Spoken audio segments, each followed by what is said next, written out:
पुरी के चमत्कार के आगे वैज्ञानिक भी हार गए। हर दिन रात होता है यहाँ चमत्कार।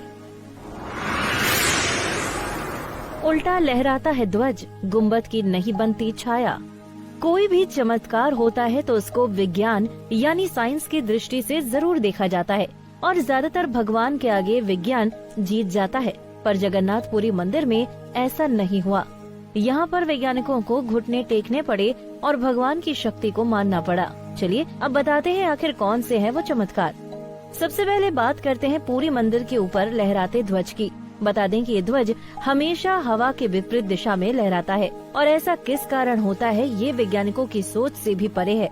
वहीं एक और आश्चर्य ये है कि यहाँ हर रोज शाम को मंदिर के ऊपर स्थापित ध्वज को मानव द्वारा उल्टा चढ़कर बदला जाता है।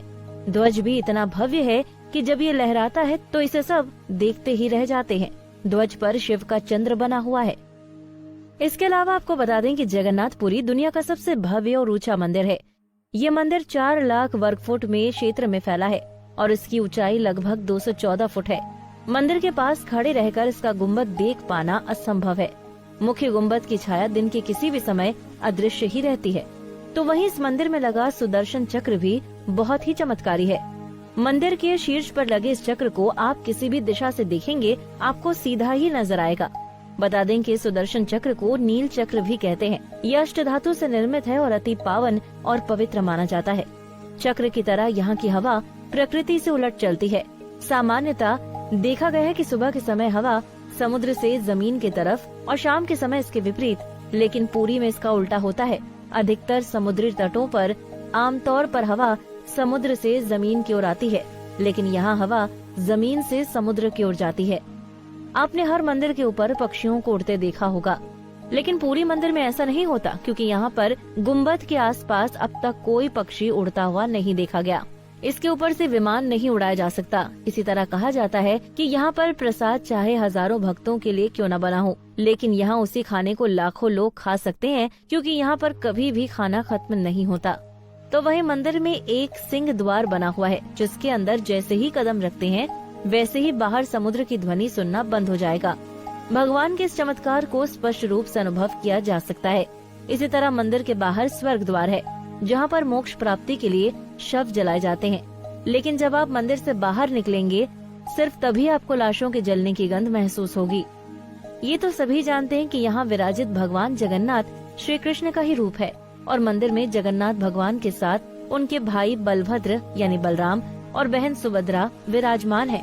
तीनों की ये मूर्तियाँ काष्ठ की बनी हुई हैं। यहाँ हर 12 साल में एक बार प्रतिमा का नया कलेवर कराया जाता है।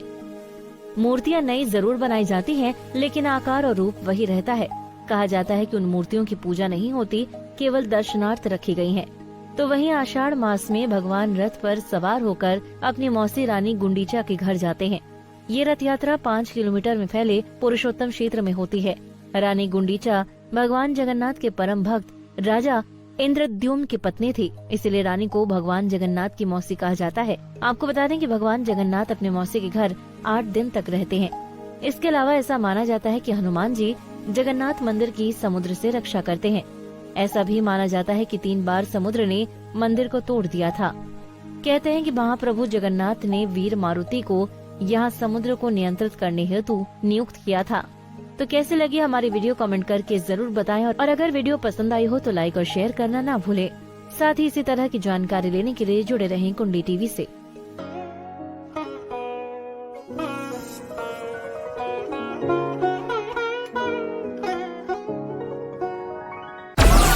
Download Moj.